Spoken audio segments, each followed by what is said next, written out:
The air and soul felt thin, a fragile glass casing over a world that had almost shattered. Sung Jin-woo stood atop a skyscraper, the wind tugging at his black coat, though it couldn't chill the blood that still hummed from his recent battle. He had just faced a national-level hunter, a being who possessed the authority of a god, and he had won. But the system was never satisfied. A familiar holographic window flickered into existence, casting a pale blue glow against the night. Item: Dimensional Dungeon Key, the Land of False Idols. Rank: Unknown. Description: a key to a world where the line between monster and man has blurred. Objective: purge the monster heroes. Penalty for failure: death. Jin-woo looked at the key manifesting in his palm. It was jagged, obsidian black, and vibrantly cold. The system gave him no map, no lore, and no warning. Only a vague whisper in the back of his mind. A world of gold on the outside and rot within. He turned the key in the empty air. The space groaned. A rift tore open, bleeding a sickly violet light that smelled of ozone and expensive cologne. He stepped through. The transition was not a leap, but a slide. The mana-saturated air of his home was replaced by something heavy, oily, and stale.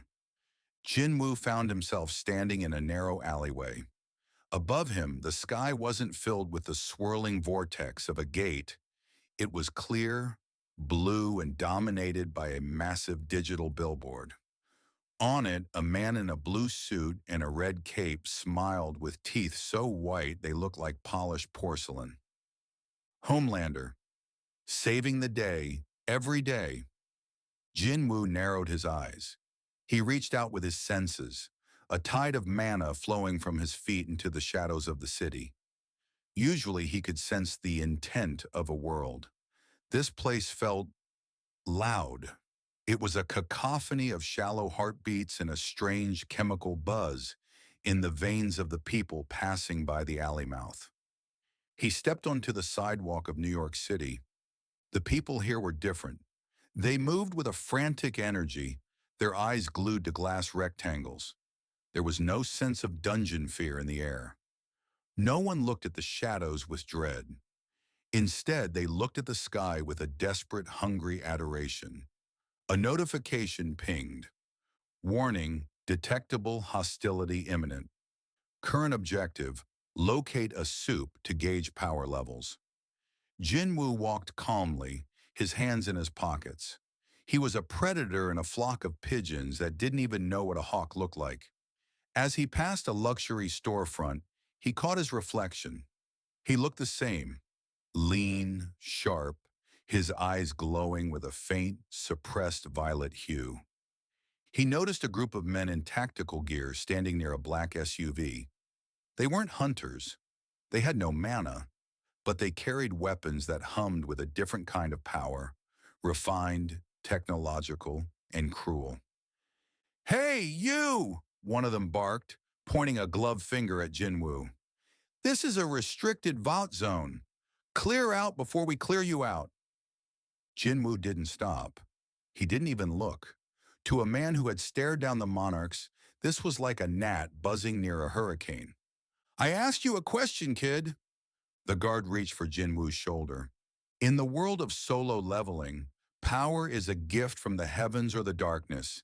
It is spiritual, absolute, and flows like a river. In this world, power was a chemical mistake. When the guard's hand made contact with Jin-woo's shoulder, it wasn't like hitting bone and muscle. It was like a high-speed vehicle slamming into a mountain of solid diamond. The guard's fingers didn't just stop. The kinetic energy had nowhere to go. It traveled back up his own arm, the force shattering the small bones in his wrist with a sound like dry twigs snapping in a forest. "Ah!" the guard screamed, clutching his limp hand. The other guards drew their weapons. Jin-woo finally stopped. He turned his head slightly, his profile sharp against the neon lights of the city. He wasn't angry. He was curious. He looked at the guard's eyes and saw not the soul of a warrior, but the arrogance of a bully backed by a logo. "What are you?" Jin-woo asked. His voice was low, vibrating with a frequency that made the nearby windows rattle. "We're Vought security, you freak. You're under arrest for assaulting a—" "I didn't touch you," Jin-woo said simply. He looked up at the skyscraper towering over them. Vought International. He felt it then. High above in the penthouse, there was a presence. It wasn't manna. It was a dense, boiling heat, a sun trapped in a human ribcage. It felt oily. It felt fake. The system's window flashed red. Target identified, the false god. Rank, S rank, equivalent. Jin-woo felt a shadow stir beneath his feet. Igris was restless. Baru was hungry. They could sense the monsters this world called heroes. "So," Jin-woo whispered to the wind, "this is my dungeon." The guards were shouting into their radios. Within seconds, the sound of sirens began to wail, echoing off the glass canyons of Manhattan. But to Jin-woo, the sound was distant. He was observing the way the world worked. He saw a child across the street wearing a cape. He saw a woman crying while looking at a poster of a woman in silver armor. This world didn't need saving from monsters. It was being held hostage by its saviors. He took a step forward, and the ground cracked beneath his heel. Not because he was heavy, but because the world itself was too fragile to hold his true presence. "Arise," he whispered. He didn't summon his army yet. He just let a sliver of his shadow leak out, a dark, ink-like mist that began to swallow the light of the street lamps. The guards froze. The air grew heavy, thick enough to choke on. The impact of Jin-woo's presence was not a physical blow, but a spiritual weight. It was the difference between a puddle and the Mariana Trench. One of the guards dropped his gun, his knees hitting the pavement. "What? What are you?" Jin-woo looked at the Vought Tower. "I am the shadow that the light forgot," he said. Suddenly, a streak of light descended from the sky. Boom! The pavement disintegrated as something landed 20 feet in front of him. The dust cleared to reveal a man in a blue suit, a red cape fluttering behind him like a warning flag. He stood with his hands on his hips, a smirk playing on his lips that didn't reach his cold blue eyes. Homelander had arrived. The air between them didn't just crackle, it died. The silence following Homelander's landing was not peaceful, it was a vacuum. In this world, Homelander was the absolute ceiling. His power was a physical law, an undisputed fact of nature. When he landed, the concrete didn't just break, it yielded. The impact sent a shock wave through the air that felt like a slap to the eardrums of every civilian within 3 blocks. Homelander squinted, his eyes scanning Jin-woo. He didn't see a threat. He saw a young man in a well-tailored black coat with hair that fell over his brow. He saw someone who didn't look like a Supes, yet someone who stood in the center of a localized earthquake and didn't blink. "You've got a lot of nerve, kid," Homelander said, his voice a buttery, terrifying smoothness. "Do you have any idea how much this sidewalk costs? Vaught's going to have to bill your estate." Jin-woo didn't answer. He was busy analyzing. In the Shadow Monarch's eyes, the man in the cape was a fascinating specimen of biological density. He had no mana, no connection to the Great Spirit or the darkness. Instead, he was a pressurized vessel of chemicals and radiation. His heart beat with the rhythm of a heavy machine, steady, industrial, and devoid of soul. Warning: the target is projecting high levels of killing intent. Sense stat is reacting to thermal energy buildup. Nothing to say. Usually people are crying or asking for an autograph by now. Homelander took a step closer. The air around him began to shimmer. Jin-woo finally spoke. "You aren't a hunter." Homelander paused, his head tilting like a confused predator. "A what? Is that some new indie hero group?" Look, whatever YouTube prank this is, it ends now. You hurt my security detail. That's a bad look for the brand. You are a monster, Jin-woo said, his voice flat. The system was right. You smell like rot covered in sugar. The smirk on Homelander's face didn't vanish. It curdled. It stayed fixed on his lips while his eyes turned a glowing, molten red. The air between them began to hiss as the moisture evaporated. The attack was instantaneous. To the human eye, Homelander didn't move. There was simply a flash of red light in the sound of a sonic boom. Two beams of concentrated heat, capable of slicing through steel as if it were warm butter, erupted from Homelander's retinas. They struck Jin-woo square in the chest. The impact was not a simple burn. It was a transfer of pure, violent, kinetic energy. The heat was enough to melt the glass of the storefronts behind Jin-woo instantly. But Jin-woo didn't move. He stood amidst the red glare, his black coat fluttering in the heat-induced gale. He had crossed his arms slightly, but he hadn't been pushed back even an inch. The beams hit an invisible barrier, the sheer density of his monoshroud. The sound was like a blowtorch hitting a mountain. Homelander's eyes widened. He increased the intensity. The red light grew blinding, turning the alley into a furnace. He expected to see charred remains. He expected to see a hole through the boy's heart. Instead, Jin-woo reached out. His gloved hand entered the stream of the heat vision. He didn't swat it away. He grabbed it. To a being like Jin-woo, power was a tangible thing. He wrapped his fingers around the beams of light as if they were solid glass rods and squeezed. Crack. The light shattered. The heat vision was forced back into Homelander's eyes by the sheer pressure of Jin-woo's grip, causing the Supe to stagger back, high-sizing in pain. My turn, Jin-woo whispered. Jin-woo didn't use a sword. He didn't call a shadow. He simply stepped forward. The speed was not a sprint. It was a displacement of space. One moment he was 10 feet away. The next he was in Homelander's personal space. Jin-woo's fist moved in a short, compact arc.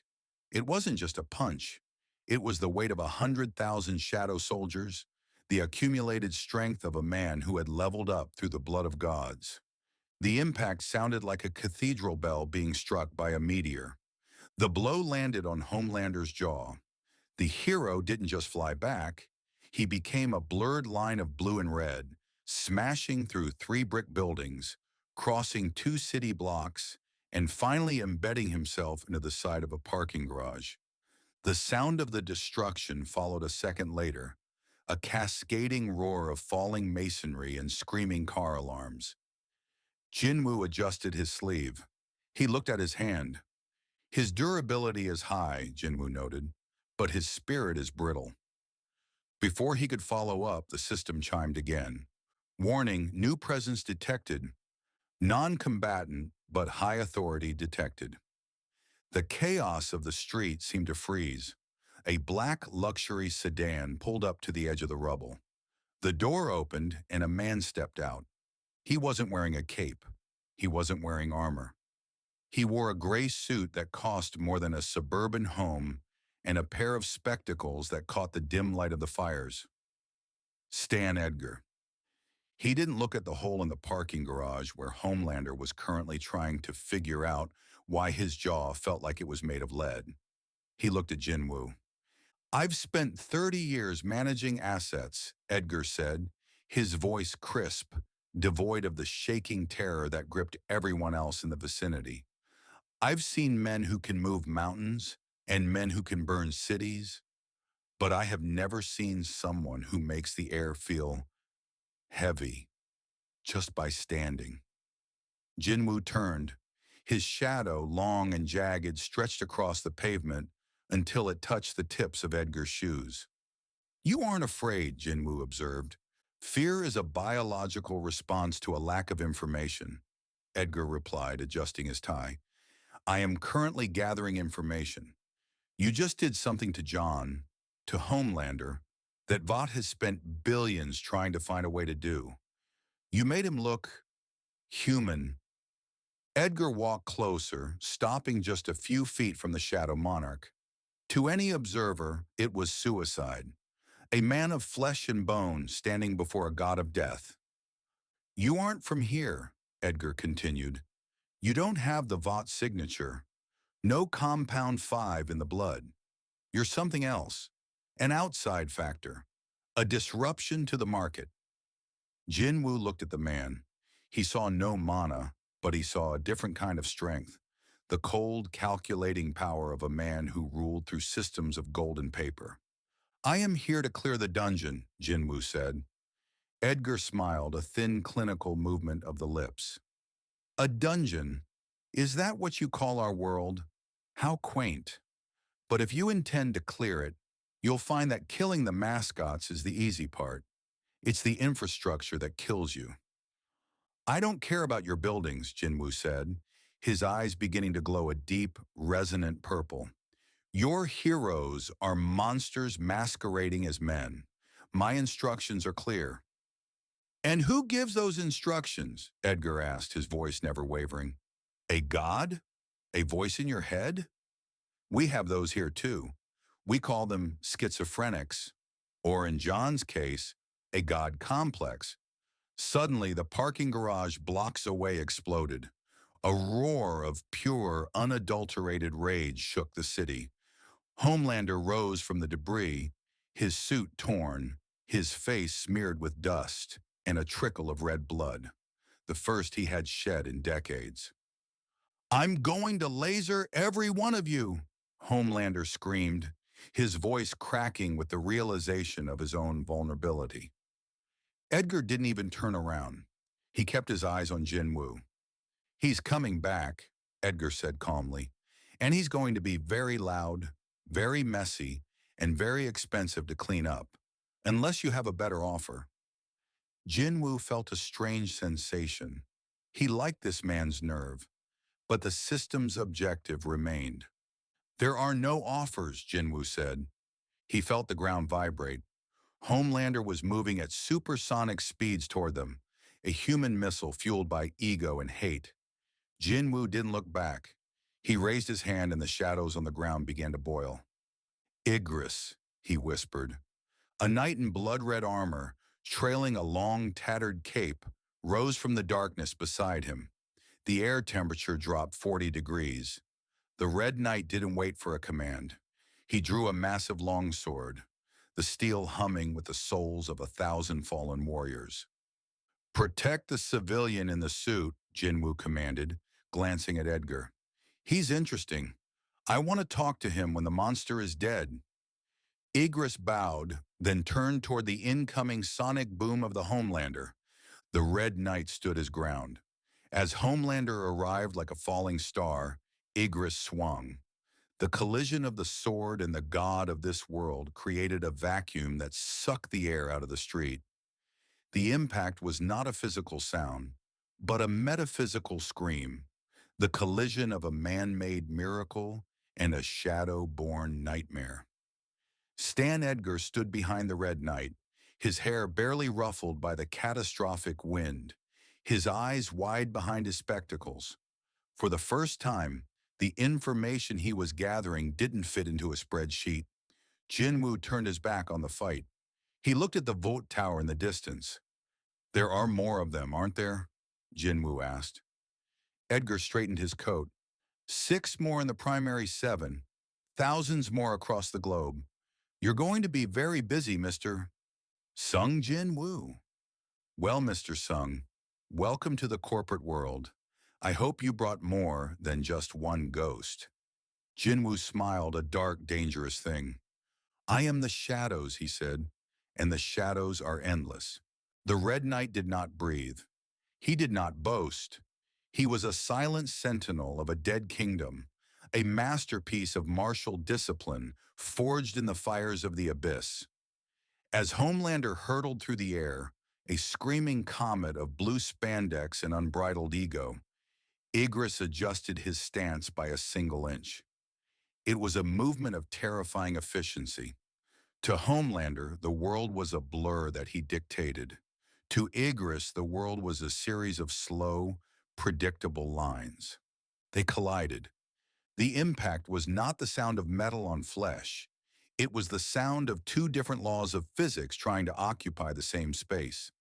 Homelander's strength came from the marrow, a chemical gift that made his atoms dense and his strikes heavy. Igris's strength came from the grave, an ontological weight that didn't just hit the body, but pressured the very essence of the target. Igris's long sword met Homelander's shoulder. The blade didn't cut, not yet, but the force of the parry sent a shock wave through the street that turned every car window into glitter. Homelander, who had never felt resistance in his life, spun wildly in the air. His trajectory shattered. He crashed into the pavement, skidding through the asphalt like a stone skipped across a lake. What was that? The voice came from the darkness of a nearby alley. Billy Butcher stood in the shadows, his crowbar heavy in his hand, his eyes wide behind his grime-streaked face. Beside him, Huey was trembling so hard his teeth were chattering. They had come to plant C4 on a Vought transport, but they had walked into a war between a god and a nightmare. "That's not a soup," Butcher whispered, his voice a rasp of nicotine and disbelief. "That's something else entirely." Jin-woo stood a few paces away from the chaos, his hands still in his pockets. He felt the presence of the men in the alley. Their hearts were racing, one with the frantic rhythm of a rabbit, the other with the steady, jagged beat of a man who had replaced his soul with a grudge. He didn't turn to look at them. He didn't need to. In his mind's eye, their life forces were flickering candles against the roaring bonfire of his own power. "You're the ones who hate them," Jin-woo said. He didn't raise his voice, yet Butcher heard it as if the man were standing an inch from his ear. Butcher stepped out, his eyes darting between the red knight and the man in the black coat. "Hate is a bit of an understatement, mate. We're the ones who pull the curtain back on these cunts. But you're burning the whole theater down." Jin-woo looked at the crater where Homelander was struggling to stand. The Supes' face was twisted in a mask of pure, primal rage. He had never been hurt. He had never been denied. "They are not heroes," Jin-woo said. "In my world, a hero is someone who protects the weak from the monsters. Here, the heroes are the monsters, and the weak are just their audience." Current objective update: 1/7 primary targets engaged. New target detected, the Speedster. A train is approaching at high velocity. Jin-woo's head tilted. To a normal human, a train was an invisible blur, a gust of wind that left a trail of blue light. To Jin-woo, the Speedster was a frantic insect, his heart hammering in a drug-induced frenzy, his footsteps heavy and desperate. The medium climax: speed is relative. A-Train didn't see the night. He didn't see the man in the coat. He only saw the opportunity to save the face of Vought and get back in the Seven's good graces. He swung around the corner, pushing his body to the limit, his vision tunneling into a single point of impact. He aimed for Jin-woo's back. He intended to turn the stranger into a mist of blood and bone by hitting him at Mach 3. Jin-woo didn't move his body. He simply extended his left hand behind him. In the realm of high-speed combat, power isn't about how fast you move. It's about how much of the world you can perceive while you do. A-Train lived in a world of seconds. Jin-woo lived in a world where time was a suggestion. Crunch. A-Train's throat met Jin-woo's palm. The momentum of the speedster was absolute, but Jin-woo's arm was an immovable object. The impact was catastrophic. A-Train's neck didn't just snap. The kinetic energy of his own flight was forced back into his chest, collapsing his lungs and shattering his rib cage instantly. The blue-clad Supe didn't even have time to scream. He simply became a heap of broken limbs, dangling from Jin-woo's grip like a discarded rag doll. Jin-woo looked down at the dying man. He saw the compound 5 in the speedster's blood, a shimmering, synthetic poison. Too fast to think, Jin-woo remarked quietly, but too slow to live. He let the body drop. Target eliminated, a train. Experience gained. Shadow extraction is now possible. Fucking hell, Butcher breathed, his cynical shell finally cracking. He caught him. Like a fly. Homelander had finally regained his feet. He saw A-Train's body hit the ground. He saw Igris standing there, the Red Knight's sword dripping with nothing, because Igris's blade cut the soul, not just the skin. For the first time in his life, Homelander felt the cold finger of mortality. He didn't like it. He flew into the sky, his eyes glowing red, preparing to level the entire block. Enough, Jin-woo said. He didn't use his voice. He used Dominator's touch. The air itself became solid.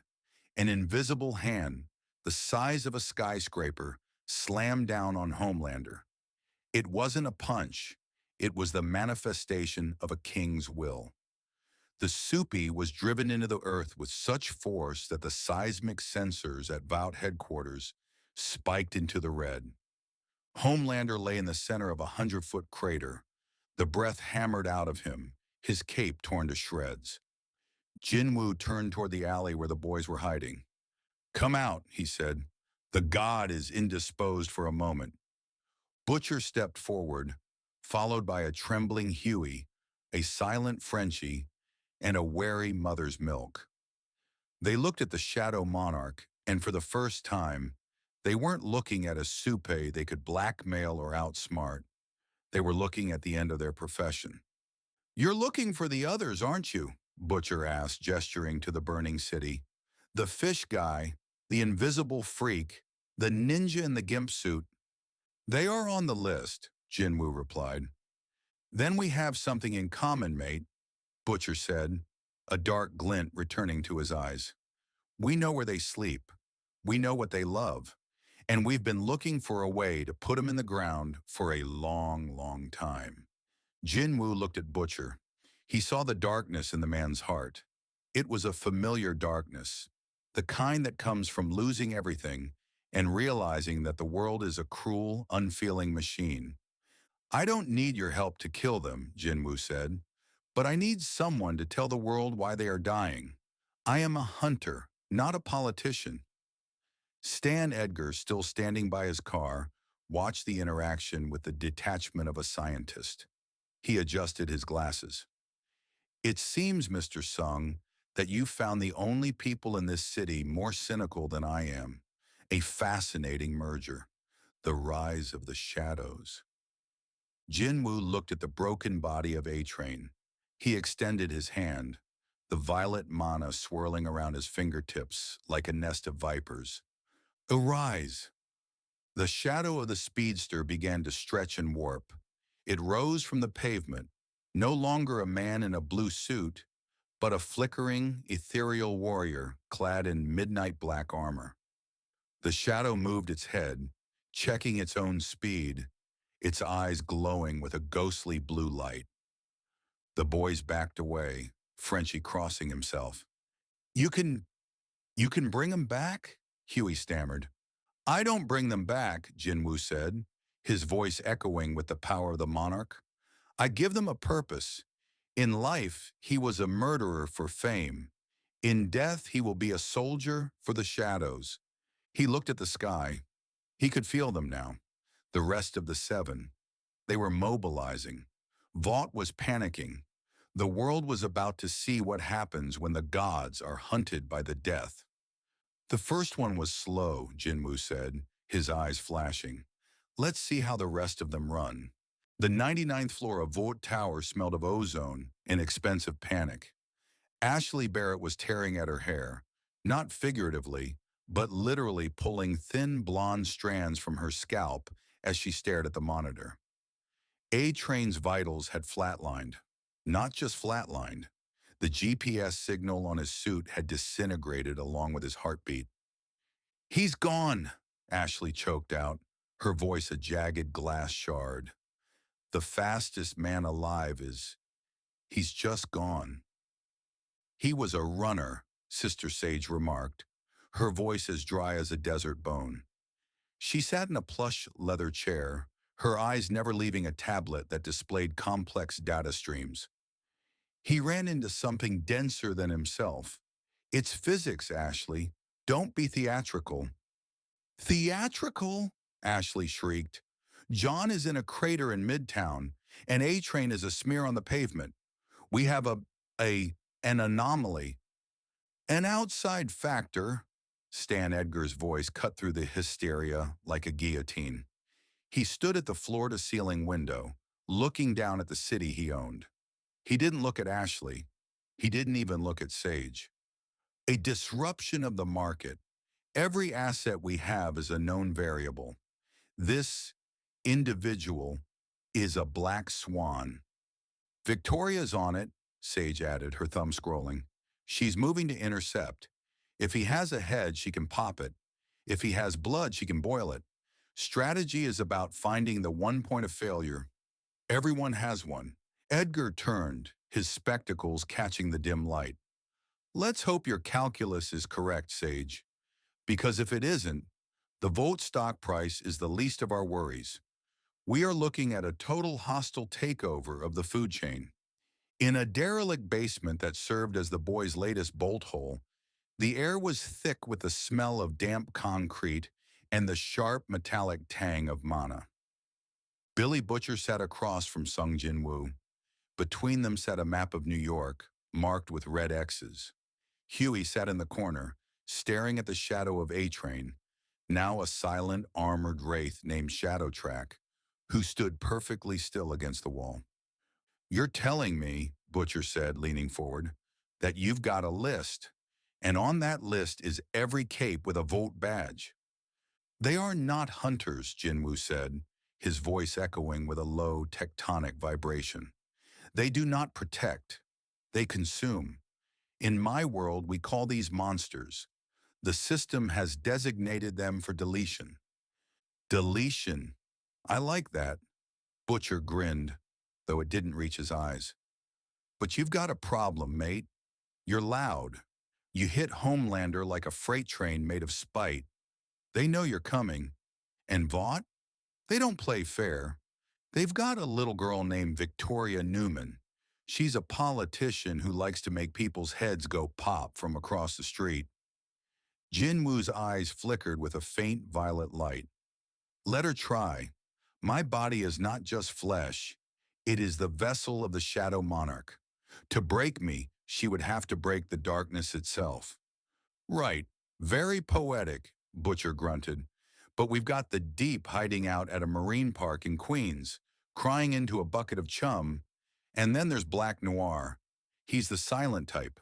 Lethal. He won't monologue. He'll just put a knife in your kidney while you're looking at the pretty lights. Jin-woo stood up.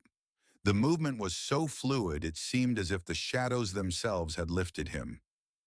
I will start with the one who hides behind the podium, Jin-woo said. The one who pops heads. She represents the rot of this world's authority. In my world, the weak are protected by the strong. Here, the strong use the weak as shields.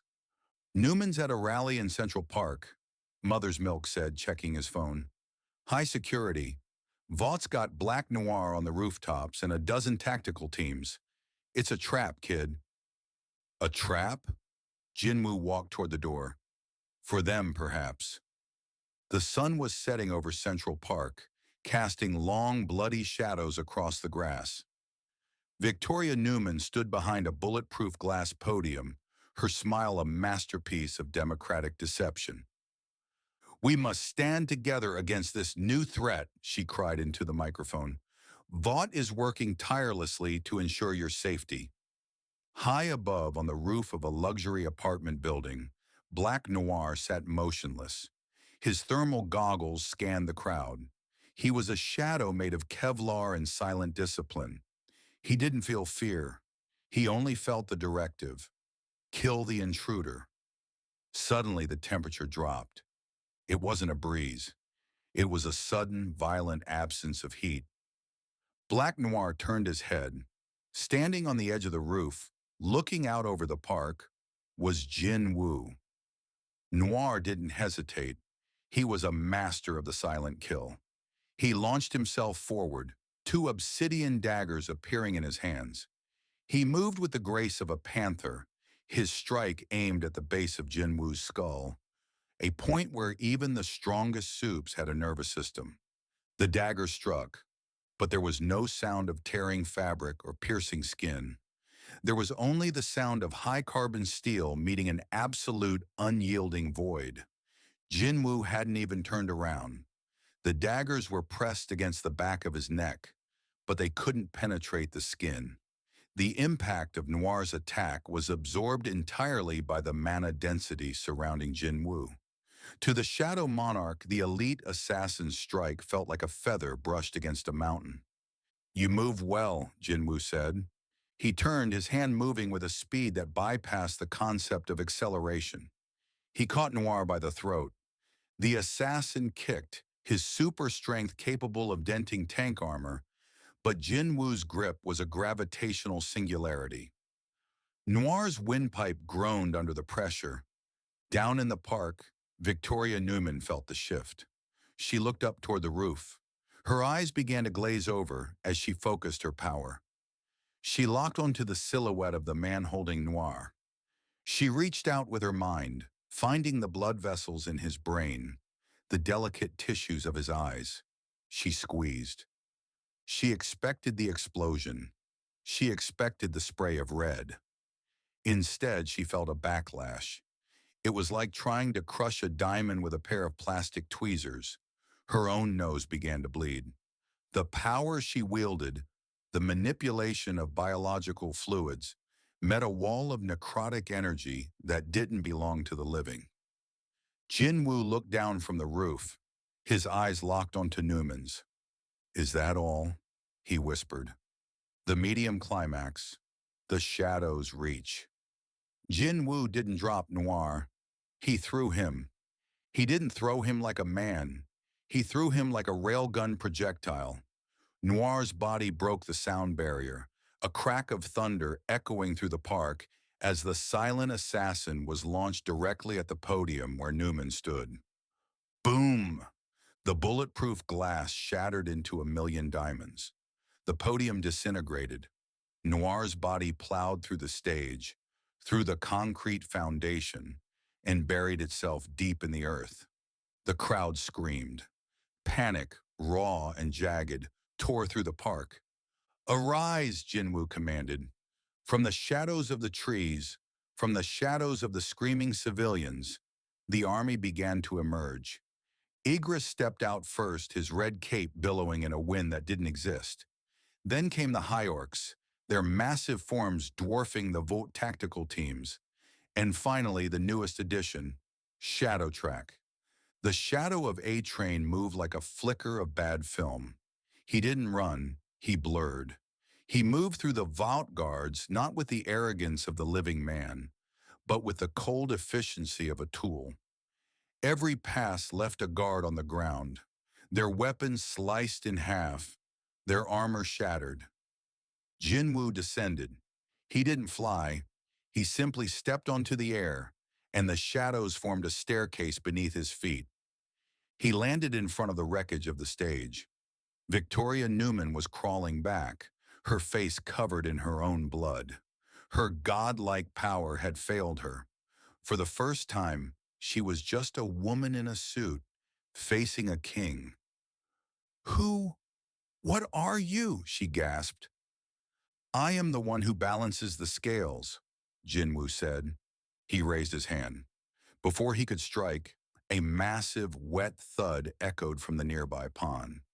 The deep emerged, riding a confused and terrified whale that he had forced into the shallow waters.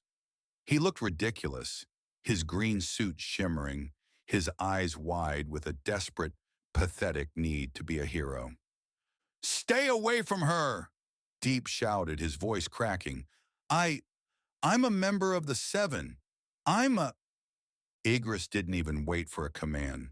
The Red Knight blurred across the grass. He didn't use his sword. He simply struck the deep with the back of his gauntlet. The blow sent the deep spinning through the air, his jaw unhinging as he crashed back into the pond, his heroic entrance ending in a pathetic splash of muddy water and fish scales. Pathetic. Igris seemed to radiate, though he spoke no words. The park was quiet now, save for the distant sirens. The Vought guards were either unconscious or fled. Newman sat on the ground, shivering. Jin-woo stood over her. He didn't kill her. Not yet. Go back to your masters, Jin-woo said. Tell Stan Edgar that his assets are being liquidated. Tell Homelander that the sky no longer belongs to him. He looked at the shadow of black Noir, which was currently being extracted from the crater by his orcs. I will take what I need, Jin-woo said. The rest will be forgotten. Butcher and the boys arrived, stepping over the debris. Butcher looked at Newman, then at the hole where Noir had been. You're making a lot of noise, kid, Butcher said, a grim smile on his face. Vaught's going to go nuclear. They've got Soldier Boy in a box somewhere. They've got things they don't even tell the board about. Jin-woo turned his gaze toward the horizon. Let them bring their legends, he said. The more heroes they send, the larger my army becomes. The shadow of the past. Deep in a Vought black site, miles underground, a series of heavy lead-lined doors began to groan. Inside a chamber filled with green gas and the hum of old machinery, a hand pressed against the glass of a stasis pod. It was a hand that had held a shield in a world of trenches and wood rot. Soldier Boy opened his eyes. He didn't see the light of a new day. He felt the weight of a new shadow. What year is it? He rasped. The technician, trembling at the console, didn't answer. He was watching the feed from Central Park. He was watching a man in a black coat command an army of ghosts. It's the year, the technician whispered, that the world ends. The laboratory was buried so deep beneath the earth that the vibrations of New York City were nothing more than a ghost of a memory. Here the air was recycled, tasting of metal and old ozone. Stan Edgar stood behind a panel of reinforced glass, his reflection superimposed over the man inside the chamber. Beside him, Sister Sage stared at a tablet, her eyes moving with the terrifying speed of a processor. He's not going to be happy, Sage said. Her voice was flat, devoid of the panic that had currently gripped every other floor of Vought International. You're waking up a man who thinks the 1980s were too progressive, and you're telling him a shadow demon is currently eating the company's stock options. Soldier Boy does not need to be happy, Edgar replied, his voice a steady, rhythmic cadence. He needs to be a solvent. We have an infection in the city, a man who moves like a god and commands a legion of the dead. John is compromised, mentally, physically, and branding-wise. We need the original. Within the chamber, the green gas hissed as it was sucked away. Soldier Boy's eyes snapped open. They weren't the glowing red of Homelander's, nor the violet of Jin-woo's. They were the cold, hard blue of a winter Atlantic, eyes that had seen the worst of humanity and decided it wasn't worth the effort to save. He stepped out of the pod, his boots hitting the floor with a heavy metallic thud. He didn't look like a hero. He looked like a weapon that had been left in the rain to harden. He grabbed his shield from the table, the heavy, eagle-crested hunk of brass and steel, and looked at Edgar. Whatever it is, Soldier Boy rasped, his voice sounding like gravel being ground in a mortar. It better be worth the nap. In the ruins of a Vought-owned warehouse on the docks, Sung Jin-woo sat on a throne of twisted rebar and shadows. The air here was different. It was heavy with the presence of his army. Igris stood to his right, a silent statue of crimson lethality. To his left stood the newest addition, Shadow Noir. The silent assassin had transitioned into a wraith of pure obsidian, his knives now forged from the very darkness that sustained him. The boys were there too.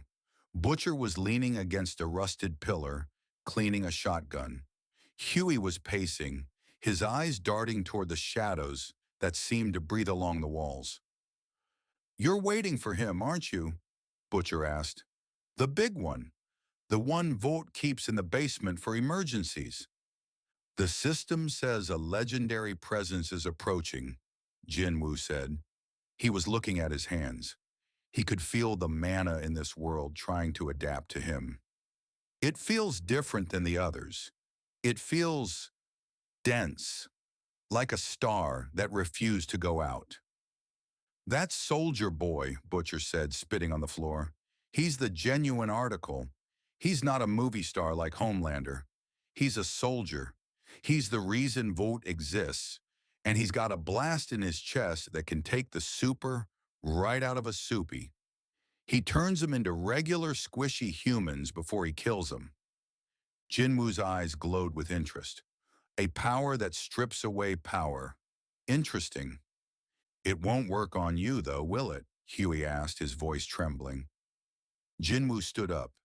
The shadows beneath him flared like a dark sun.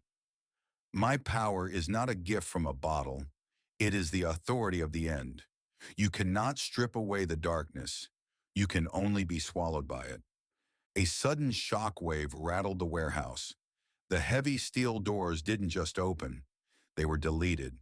A circular projectile, the shield, tore through the metal, bounced off 3 pillars with the sound of a church bell being struck by a sledgehammer, and returned to the hand of the man standing in the dust. Soldier Boy stepped into the warehouse. He looked at the red night. He looked at the shadows. He looked at Jin-woo. "I've seen some weird shit in my time," Soldier Boy said, lighting a cigarette with a flick of a silver Zippo. "But a bunch of goths in tin suits? That's a new one. Which one of you is the ringleader?" Soldier Boy didn't wait for an answer. In his world, the first strike didn't just start the fight, it ended it. He moved. For a man of his size, the speed was deceptive. It wasn't the blurry, frantic dash of A-Train. It was the calculated, irresistible momentum of a tank. He swung his shield in a horizontal arc, aimed directly at Jinwoo's neck. Igris moved to intercept. The Red Knight's longsword met the shield. The impact was a physical manifestation of a generational clash. The shield was a relic of human war, of brass and blood. The sword was a fragment of a king's soul. When they met, the sound wasn't a clatter. It was a roar. The kinetic energy bled into the floor, shattering the concrete for 50 feet in every direction. Soldier Boy's eyes widened slightly. "Stronger than you look, Tin Man." He planted his feet and shoved. The strength in his arms was enough to flip a destroyer. Igris was pushed back, his metal boots carving 2 deep furrows in the warehouse floor. Soldier Boy didn't stop. He pivoted, his fist, encased in a leather and metal glove, flying toward Igris's helmet. Crack. The impact was a philosophical statement. The raw, stubborn power of the American legend versus the eternal discipline of the Shadow Knight. Igris's head snapped back, but he didn't fall. He countered with a kick that caught Soldier Boy in the ribs. The sound was like a wrecking ball hitting a silo. Soldier Boy flew back, smashing through a stack of shipping containers. "Igris!" Jinwoo called out, his voice calm. "Stand down!" The knight immediately retracted his sword and retreated into the shadows.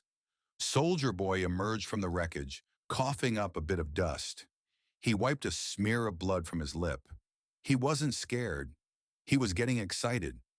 "All right," Soldier Boy growled. "No more games." Soldier Boy stood in the center of the warehouse. He dropped his shield.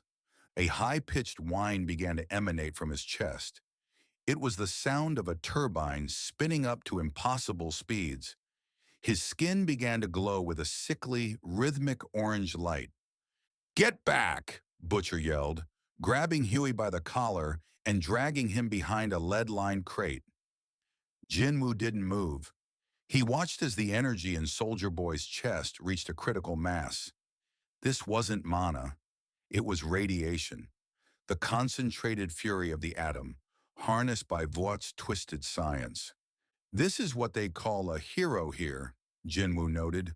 A walking catastrophe. Eat this, you freak, Soldier Boy roared. The blast erupted. A beam of pure radioactive fire tore through the air. It wasn't just heat, it was a desequencing of reality. Anything the light touched didn't just burn, its molecular structure failed. The air turned into plasma. The shadows on the wall seemed to shrivel and hiss. The beam struck Jin-woo directly. The warehouse was engulfed in a blinding orange glare. For a moment, the world was nothing but the sound of roaring heat and the smell of ionized air. When the light faded, the center of the warehouse was a molten pit. The floor had been turned into glass. Soldier Boy stood there, breathing heavily, steam rising from his chest. There, problem solved. Is that the best this world has to offer? The voice came from the center of the steam. Jin-woo was standing exactly where he had been. His black coat was slightly singed at the edges, but he was untouched.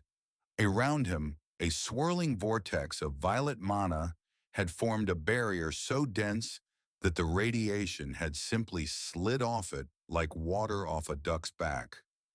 In Jin-woo's hand was a small, flickering flame of the radioactive energy. He was looking at it with a look of mild disappointment. You use the power of the sun to kill, Jin-woo said, but you forget that the sun only exists to cast a shadow. Jin-woo closed his hand, snidely extinguishing the flame. My turn to show you what a real soldier looks like. Jin-woo didn't step forward. He simply tapped the ground with his heel. Arise! The word wasn't a command, it was a law. The shadows in the warehouse didn't just grow, they became three-dimensional. From the corners, from the pits, from the very ceiling, the army poured out. Soldier Boy found himself surrounded. First came the High Orcs, massive tusked warriors in black armor who stood 8 feet tall. Then came the shadows of the people Jin-woo had already taken, Shadow Track, A-Train, and Shadow Noir. But the real terror was the sheer volume. Hundreds of shadow soldiers, their blue eyes flickering like cold stars, formed a silent circle around the legend. Soldier Boy picked up his shield, his knuckles whitening. I don't care how many of these ghosts you have. I've killed thousands of them in the woods of Russia. You're just another target. He lunged at the nearest orc, smashing his shield into its face. The orc's head exploded into black mist, but within seconds the mist reformed. The soldier didn't die. It couldn't die. Shadow Track blurred past. Soldier Boy felt a line of pain across his leg. He turned to strike, but the speedster was already gone, replaced by Shadow Noir, who drove a shadow dagger into the gap in Soldier Boy's armor. Gah! Soldier Boy swung wildly, his shield clanging against the pillars. He was a lion being hunted by 1,000 wolves that never tired, never felt pain, and never stopped. I am Soldier Boy, he screamed, his chest beginning to glow again. I'm the goddamn king of the hill. You are a relic, Jin-woo said, walking slowly through the chaos. His presence was so heavy that the shadows themselves bowed as he passed. You represent a world that thinks power justifies cruelty. In my world, we fought monsters to survive. You became a monster to be worshipped. Jin-woo reached out and caught Soldier Boy's shield mid-swing. The impact was absolute. Soldier Boy's arm stopped dead. The vibration of the stop was so violent, it shattered the leather straps of his gauntlet. Jin-woo squeezed. The brass of the shield, the indestructible symbol of Vaught's golden age, began to crumple like a soda can. Soldier Boy looked at his shield, then up at Jin-woo. For the first time since 1945, he felt a cold, paralyzing dread. He wasn't looking at a Soupy, he was looking at the end of the world. Jin-woo's eyes flared with a blinding purple light. Your service is over, Jin-woo said. He didn't use a weapon. He used a palm strike to Soldier Boy's chest. The blow didn't just knock the wind out of the man. It sent a pulse of pure mana through his nervous system, short-circuiting the compound phi in his blood. Soldier Boy was launched through the back wall of the warehouse, across the dock, and into the icy waters of the harbor. The warehouse fell silent. The shadows stood perfectly still, their eyes fixed on their monarch. Butcher stepped out from behind the crates, looking at the hole in the wall. He looked at Jin-woo, then at the crumpled shield on the floor. You just broke the unbreakable, Butcher said. The world's gonna have a heart attack when they see this. Let them, Jin-woo said. He looked at the system window that appeared before him. Target, Soldier Boy, defeated. Level up, level up. Current objective, locate Homelander for the final purge. Jin-woo looked at the city skyline. He could feel the panic rising in Vought Tower. He could feel the false gods scurrying in the dark. There is one more, Jin-woo said. He turned to the boys. Take me to the one they call Homelander. I want to see if a god can bleed. The water of New York Harbor didn't just ripple where Soldier Boy fell. It curdled. The heavy radioactive sediment of his body sank into the muck of the Atlantic, leaving a trail of shimmering, dying light. On the pier, the silence was a physical weight. Sung Jin-woo stood with his back to the water, his gaze fixed on the shimmering skyline of Manhattan. To him, the city didn't look like a beacon of civilization. It looked like a graveyard that had forgotten to bury its dead. The heroes were the headstones, expensive, polished, and hollow. He's not dead, Butcher said, his voice a low rasp. He was looking at the bubbling water. That old bastard has a habit of crawling back out of the dirt.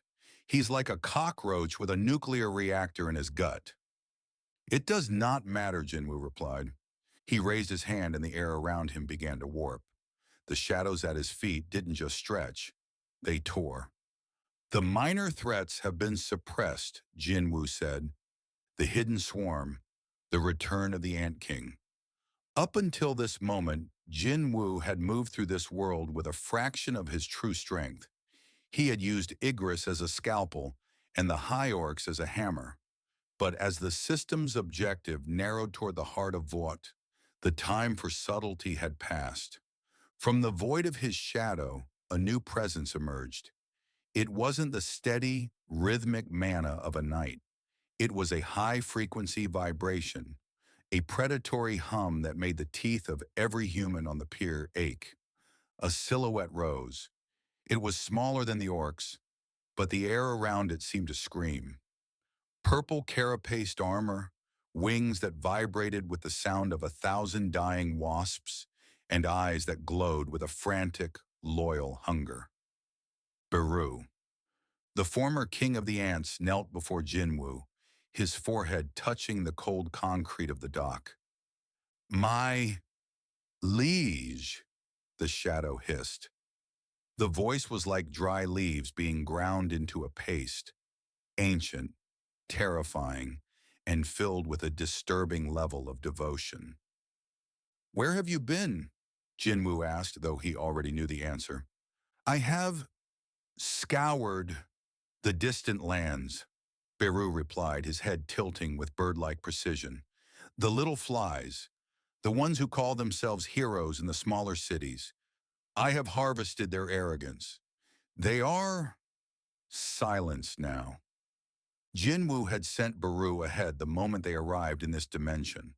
While Jin-woo was gauging the Seven in New York, Beru had been a blur of obsidian death across the continental United States.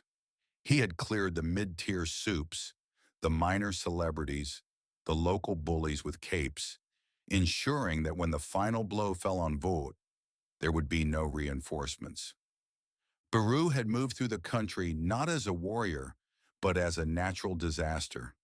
To the Supes he encountered, there was no fight. There was only the sound of a chitinous click, a blur of purple light, and then the dark. Is the path clear?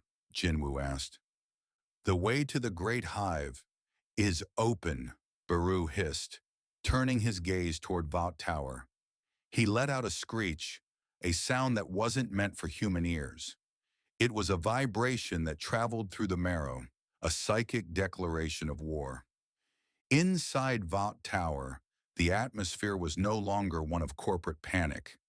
It had shifted into a cold, clinical acceptance of doom. Sister Sage sat in the dark of the boardroom, her tablet the only source of light. Her brain was working at a rate that caused her nose to bleed steadily onto her silk blouse. She didn't wipe it. She was calculating the physics of a shadow. It's not biological, she whispered to the empty room. It's not chemical, it's ontological. The door opened. Stan Edgar walked in. He looked older. The crispness of his suit couldn't hide the way his shoulders had slightly slumped. John has locked himself in the airlock, Edgar said. He's whispering to a mirror. He's convinced this is a dream. He's convinced he's still the most powerful thing in the universe. He's a child with a magnifying glass who just realized the sun is actually a dragon, Sage said without looking up. We can't win, Stan. Not with the Seven. Not even with the army. The intruder isn't fighting us. He's deleting us. And the others? Maeve is gone. She walked out an hour ago. The Deep is... Well, we found him trying to drown himself in the lobby aquarium, which is physically impossible for him, but points for effort. Ashley has suffered a complete psychotic break and is currently trying to shred the company's hard drives with her teeth. Edgar sat down at the head of the table. And your plan, Sage? You are the smartest person on the planet. Surely you have a contingency for a god of death. Sage finally looked up. Her eyes were bloodshot. The only way to stop a shadow is with a light so bright it leaves no room for darkness. Or, you find the one thing the shadow cares about. He cares about nothing, Edgar noted. He treats us like a janitor treats a spill. No, Sage said, a small, dark smirk appearing on her lips. He has guides. He has the boys. He's trying to be a hunter, a protector. He has a moral code, however alien it might be. If we can't break him, we break the world he's trying to save. She swiped her tablet and a map of the city appeared. We trigger the fail-safes. Every Supe with a Vought chip. We turn them into bombs. We force him to choose. Kill the monsters and let the city burn, or save the city and let us slip away. Edgar looked at her. That's millions of lives, Sage. Stan, she said, her voice dropping to a whisper. The market is already dead. We're just deciding who gets to be the Undertaker. The walk from the docks to Midtown was 5 miles. Jin-woo didn't take a car. He didn't fly. He walked, and the city changed around him. The impact of his movement was a slow-motion earthquake. It wasn't that the ground shook, it was that the spirit of the city began to buckle. As Jin-woo moved through Chelsea, the streetlights didn't just flicker. They bent toward him, the glass shattering as the electricity was drawn into his mana shroud. Behind him followed an army that New York could not comprehend. Igris led the vanguard, his red cape a trail of dried blood against the asphalt. Then came the High Orcs, their rhythmic chanting, Ugh-cha! Ugh-cha! Vibrating the windows of the skyscrapers until they turned to powder. And then the aerial division. Beru took to the sky. He didn't fly like a soupy. He moved with a jittery, unnatural speed, appearing in one spot and then another, his wings creating sonic booms that sounded like a rhythmic drumming of the heavens. The civilians didn't scream anymore. They stood on their balconies, paralyzed. This wasn't a riot. This wasn't a Supe battle. This was the arrival of a new sovereign. Look at him, Butcher muttered, walking alongside Jin-woo.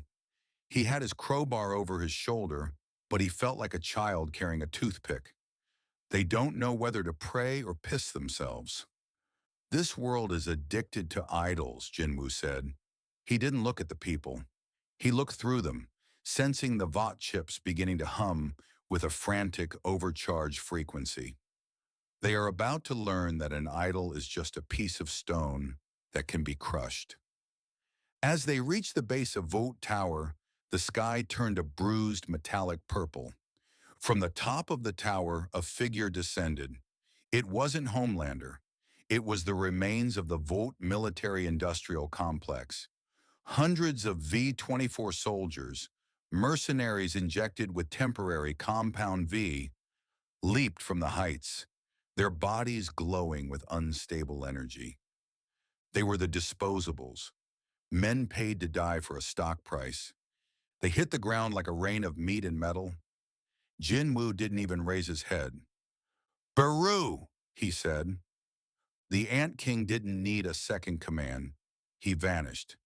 The impact of Baru's combat was a masterclass in biological efficiency. To the human eye, the V-24 soldiers simply began to come apart. One moment, a mercenary was charging with a superpowered punch. The next, his arms were missing, sliced away by a chitinous blade that moved faster than the synapses of his brain could fire. Baru was a blur of violet and black. He didn't just kill, he harvested. He moved through the ranks of the mercenaries like a scythe through wheat.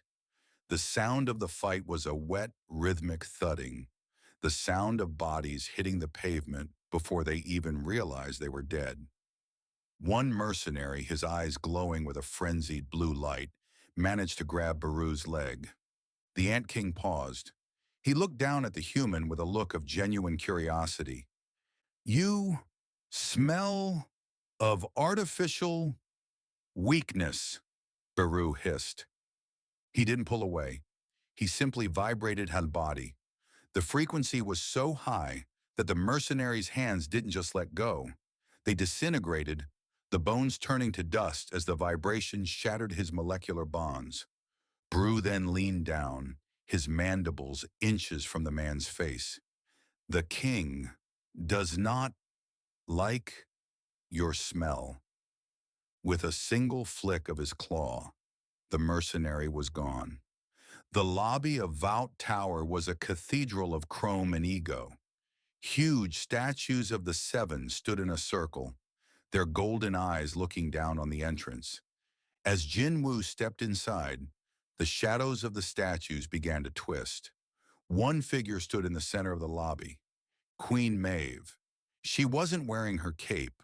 Her armor was dented, and she held a bottle of cheap bourbon in one hand, her sword in the other.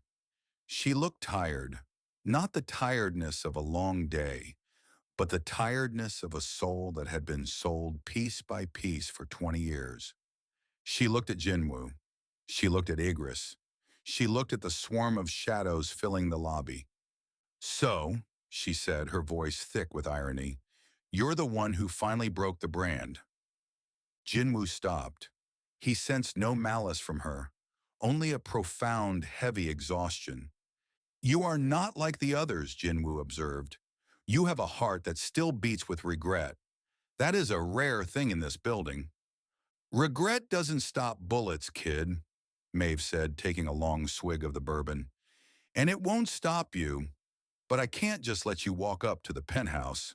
I've still got a contract." "A contract with a dead man," Jin-woo said. "I know, but I've spent my whole life being a fake hero. I figured just once I'd try to be a real obstacle." She stepped forward. "In the world of solo leveling, Maeve would be an S-rank tank. Her durability was her greatest asset, the ability to endure punishment that would level a city block. When she struck, she didn't use the flashy power of Homelander. She used the weight of her own body, a physical force that had survived the collapse of buildings and the impact of jet airliners." Jin-woo didn't summon a shadow. He didn't move. Maeve's sword struck his shoulder. The impact was a dull, heavy thud. The steel of her blade, a Vought-engineered alloy, shattered. The shards flew across the lobby, embedding themselves in the chrome walls. Maeve didn't stop. She swung a fist. Jin-woo caught it. The collision of their hands created a shock wave that blew out every window in the lobby. The statues of the seven cracked, their golden heads falling to the marble floor. Jin-woo looked into her eyes. He saw the fire of a warrior, buried under layers of corporate rot. "You have done enough," Jin-woo said. He didn't strike her. He simply placed a hand on her forehead. A soft, violet light flowed from his palm. It wasn't an attack. It was a sleep spell, a gentle suppression of the nervous system. Maeve's eyes fluttered. The bottle of bourbon slipped from her hand, shattering on the floor. "Thank you," she whispered as she collapsed. Igris stepped forward, catching her before she hit the ground. He looked to Jin-woo for instructions. "Place her in the shadows," Jin-woo said. "She is not a monster. She is a survivor.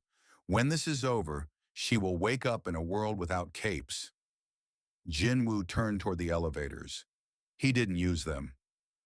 "Baru, Igris, Tusk." The three shadows stepped forward. "Level the building," Jin-woo commanded, "but keep the top floor intact. I want the god to see his world fall before he does." The impact that followed was the end of an era. Tusk, the high orc shaman, grew to a massive size, his head touching the lobby ceiling. He raised his staff, and a sphere of concentrated gravity began to form. Igris and Baru took the flanks. They didn't just attack the walls, they attacked the concept of the tower. Igris's sword cut through the structural supports with the precision of a surgeon, while Baru's swarm began to eat through the reinforced concrete like a plague of locusts. Outside, the city watched as Vought Tower, the tallest, proudest symbol of the Soup Age, began to groan. The building didn't fall all at once. It began to liquefy. The middle floors disintegrated as Tusk's gravity wells collapsed the space between the atoms. The tower began to sink into itself, a slow-motion implosion of glass, steel, and corporate secrets. On the 99th floor, Homelander felt the floor drop. He was standing in front of the window, his eyes redder than they had ever been. He saw the shadows swarming below. He saw his world literally sinking into the dirt. "No!" he screamed. The sound was a sonic boom that shattered the remaining windows of the penthouse. He flew upward, tearing through the ceiling, desperate to escape the collapse. But as he broke through the roof into the open air, he found that he wasn't alone in the sky. Jin-woo was there. He was floating in the center of a swirling vortex of purple mana. Around him, thousands of shadow soldiers, the knights, the orcs, the ants, and the shades of the Supes he had already taken, formed a living cage of darkness around the hero of America. Homelander looked at the army. He looked at Jin-woo. "This is my city!" Homelander roared, his voice cracking with the onset of total madness. "I can do whatever I want. I am Homelander." He launched himself at Jin-woo, his hands outstretched like claws, his eyes firing beams of heat that could melt the crust of the earth. Jin-woo didn't dodge. He reached out and caught Homelander by the throat mid-flight. The impact of the catch was so violent that it stopped Homelander's momentum instantly, the G-force of the sudden halt snapping the Soup's collarbones. Jin-woo's eyes were cold. "You are not a god," Jin-woo said. His voice was a physical force, vibrating through Homelander's skull. "You are just a frightened child who was given a matches and told he was the sun." Jin-woo squeezed. The air in the sky seemed to solidify. The shadows closed in. "Your reign," Jin-woo whispered, "is over." The sky above the planet Earth did not turn black. It turned to obsidian. It began in New York, But like a drop of ink in a glass of clear water, the darkness diffused across the globe in a matter of minutes. This was not a weather phenomenon. It was the shadow exchange executed on a planetary scale. Jin-woo stood in the empty air, where the penthouse of Vought Tower had once been. Beneath his boots, the building was still groaning as it settled into a pile of molecular dust.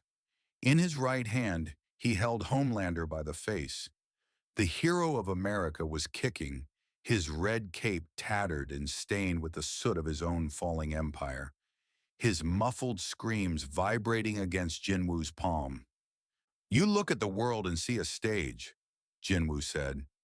His voice was not loud, yet it was heard by every person on every continent, whispered directly into their consciousness by the shadows beneath their feet. "You look at the people and see a chorus, but you forgot that every stage eventually has a curtain call." At that moment, the impact occurred. In the world of high-tier combat, impact is more than the collision of two objects. It is the moment where the internal reality of one being overrides the physical presence of another.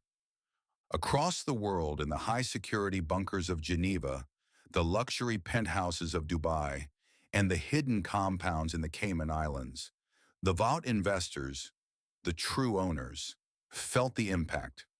They were sitting behind reinforced steel doors, protected by private armies and the best technology stolen from Supes research. They thought they were safe, but shadows do not respect locks. From the corners of every room, egress emerged. From the ventilation shafts, Baru hissed. From the very floorboards, the high orcs rose like monoliths of vengeance. In a boardroom in London, a billionaire investor reached for his golden telephone. A gauntleted hand, cold as the void between stars, gently pressed down on his shoulder. Egress did not speak. He didn't need to. The impact of the night's presence caused the man's heart to stutter and stop.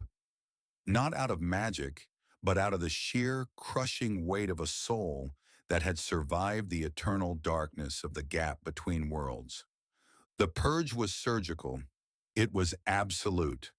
Every worker who had falsified a lab report, every executive who had covered up a murder, every scientist who had injected a child with Compound V felt a hand on their shoulder. The Shadow Army was no longer a military. It was a global nervous system. Deep beneath the bedrock of the Virginia wilderness, in a bunker designed to survive a direct hit from a supernova, Stan Edgar and Sister Sage sat in a room filled with flickering monitors. Sage's nose was no longer just bleeding. She was leaking spinal fluid. Her brain was overclocking, attempting to find a mathematical solution to a god. "It's ready," Sage whispered. Her eyes were glazed, seeing the world in strings of probability. The V atmospheric dispersion. If we can't kill him, we kill the super in the air. We trigger a global chemical reaction that turns compound V into a neurotoxin. We kill every Soupy on Earth, including John.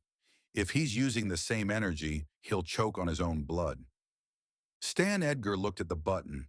He looked at the screen showing the shadows swallowing the Vought headquarters in Paris. "And the civilians?" Edgar asked, his voice still impossibly calm. "A 30% mortality rate," Sage said. "But the shadow will have nothing left to rule. We win by burning the board." Edgar reached for the button. A scorched earth policy, very traditional. The breach of thought. Before Edgar's finger could make contact with the glass, the air in the bunker didn't just move, it ceased to be. Space folded.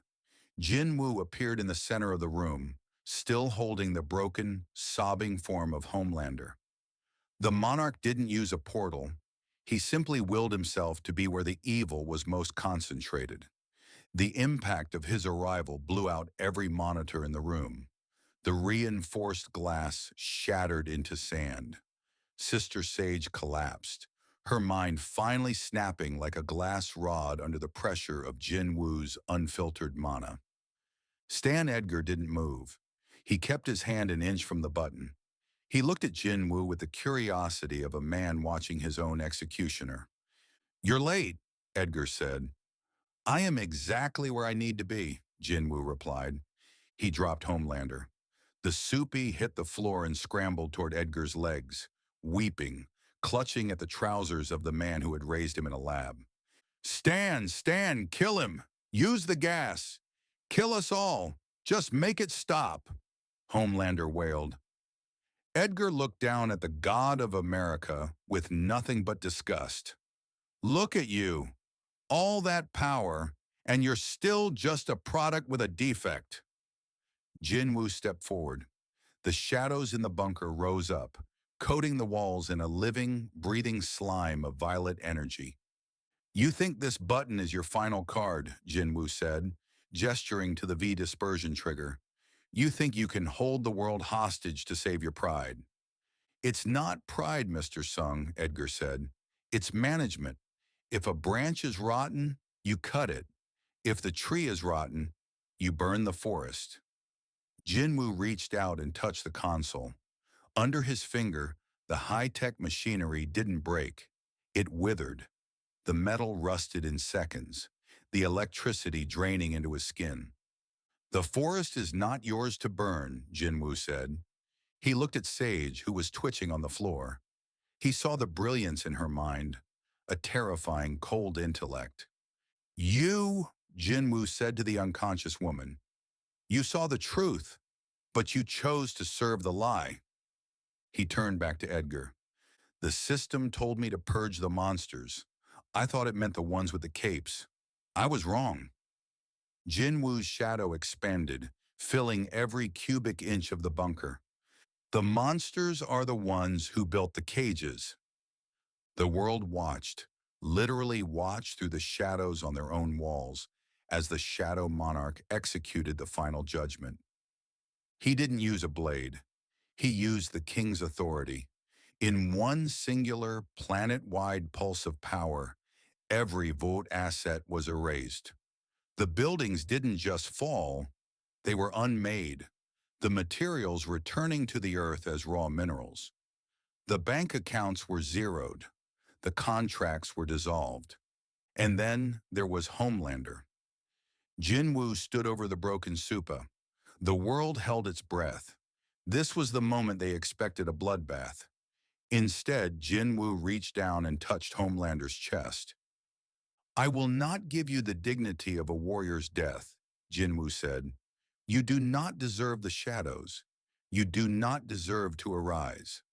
A pulse of violet mana surged. Homelander's eyes flared one last time, not with heat, but with terror, as the compound phi was stripped from his very DNA. The power that had made him a god was sucked out of him, leaving behind a middle-aged man with thinning hair and a weak jaw. John, the man who was Homelander, looked at his hands. They were shaking. He tried to fly. He only tripped over his own tattered cape. "You will live," Jin-woo said, his voice fading as he began to dissolve into the shadows. "You will live as a man. You will grow old. You will be forgotten. And that is the greatest punishment I can give a creature like you." Jin-woo turned to Stan Edgar. "And you will stay in this bunker. The doors will not open. You will have all the files, all the data, and all the gold in the world, but you will have no one to manage." The shadows began to recede from the world. The obsidian sky cracked, revealing a sunset that felt new, as if the sun were seeing the earth for the first time without the glare of Vought's neon signs. Across the globe, the people stepped out of their homes. There were no more Supes, no more heroes, no more monsters, just people. The boys stood on the pier in New York, watching the last of the purple mist evaporate. Butcher looked at his hands. He felt empty. The hate that had driven him for a decade had no target left. "He did it," Huey whispered. "He actually did it." "Yeah," Butcher said, lighting a cigarette.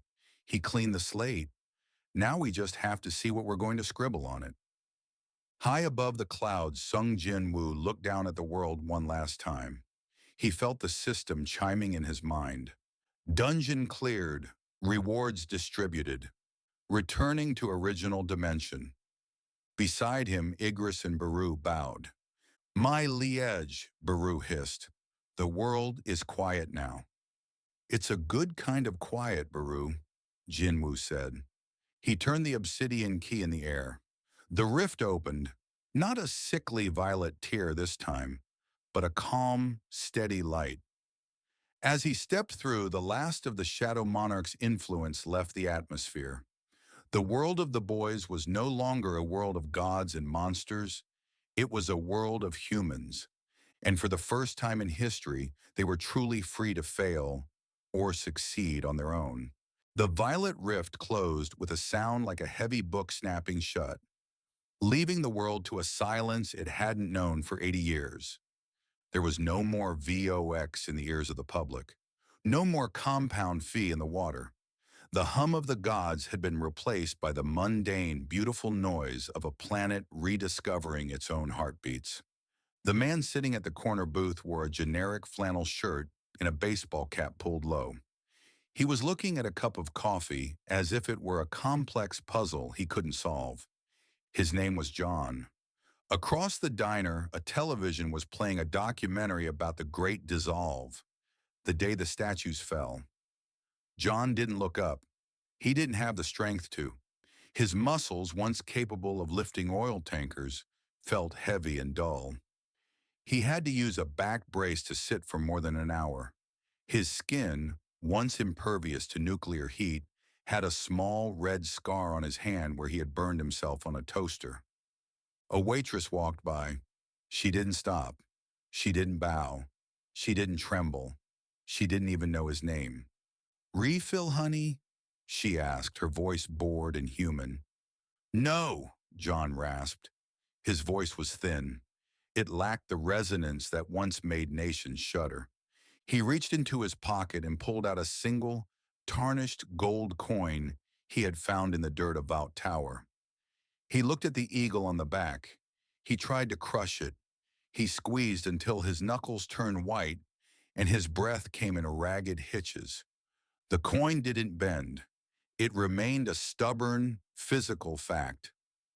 John looked out the window. The sky was blue.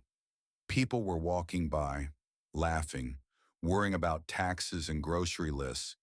He was a ghost in a world that had moved on from its nightmares. The ultimate bitterness, not the pain of death, but the agony of being ordinary. Annie sat on the porch swing, the wood creaking in a gentle, rhythmic tempo. She wasn't starlight anymore. She didn't glow. She didn't blast. But as the sun dipped below the horizon, she realized she had never seen the light so clearly. Huey stepped out of the house carrying 2 glasses of iced tea. He looked older, a few lines of worry gone from his brow, replaced by the simple exhaustion of a man who had spent the day fixing a fence. "The radio says they're turning the old Vought Tower site into a park," Huey said, sitting beside her. "They're calling it the Shadow's Rest." Annie leaned her head on his shoulder. "I still wonder about him sometimes. That man in the coat, where he went." "I don't think he was a man," Huey whispered. "I think he was a correction, like a forest fire that clears the brush so the trees can grow." They sat in the silence. It wasn't a frightening silence. It was a peace that had been bought with a king's debt, the sweetness of a small life, the realization that the greatest power is the ability to choose your own quiet. Stan Edgar sat in his leather chair, the monitors in front of him displaying nothing but static and old archival footage. The bunker was silent.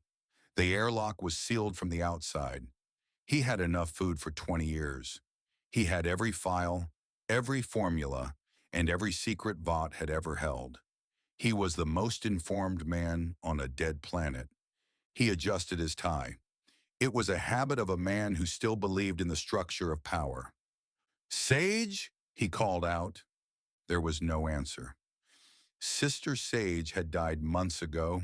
Her brain, unable to process a world without variables she could control, had simply shut down. She had been the smartest person on Earth, and in the end, her intelligence was a cage that had no key. Edgar looked at a graph of the global economy. It was volatile, it was messy, it was human. It was something he could no longer touch. He picked up a pen and began to write a memo to a board of directors that didn't exist, for a company that had been turned to ash. The bitter realization that a king without a kingdom is just a prisoner in a very expensive cell. Billy Butcher stood before a headstone. Rebecca Saunders. He looked different. He wasn't wearing the trench coat. He was thinner, his skin sallow from the tumors that had finally stopped growing when the Compound 5 left his system, but had left his body a shattered wreck. He didn't have a weapon. He didn't have a plan. "Well, Bex," Butcher said, his voice a soft growl. "He did it. The tall, dark, and spooky bastard. He killed 'em all, even the ones I didn't get to." He looked at his hands. They were steady for the first time in years. "I don't know what to do with myself," he admitted to the grass. "The world's gone soft. It's gone fair, and I don't think there's a place in a fair world for a man like me." He felt a shadow fall over him. It wasn't a monster. It was just a cloud passing over the sun. Butcher looked up. He saw a child playing in the distance, wearing a homemade cape. Not of a soup, but of a generic knight, a dragon slayer. Butcher let out a short, sharp laugh. "Fucking hell," he whispered. He turned away from the grave and began to walk. He didn't have a destination, but for the first time in his life, he wasn't hunting. He was just walking. The Deep sat on a pier in a small fishing village in Maine. He was wearing a yellow slicker and boots that smelled of salt and scales. He wasn't a member of the Seven. He wasn't a celebrity. He was the man who untangled the nets. He was the man who warned the boats when a storm was coming, not because he could talk to the fish, but because he had learned to listen to the water. He reached into the water and let a small crab crawl over his hand. "Sorry," he whispered to the creature, "for everything." The crab didn't answer. It just scurried back into the dark. The Deep smiled. It was a small, pathetic, beautiful smile. He was finally where he belonged, at the bottom of the food chain, looking up. The camera pans up from the earth, rising past the clouds, past the atmosphere, into the cold, silent stars. For a brief moment, a flicker of violet mana sparks in the void, a signature left behind by a traveler who came, saw, and corrected. The world of the boys was no longer a tragedy. It was a comedy of errors, a drama of growth, a simple human story. The shadow had left, the light remained, and the people were finally, terrifyingly, wonderfully alone.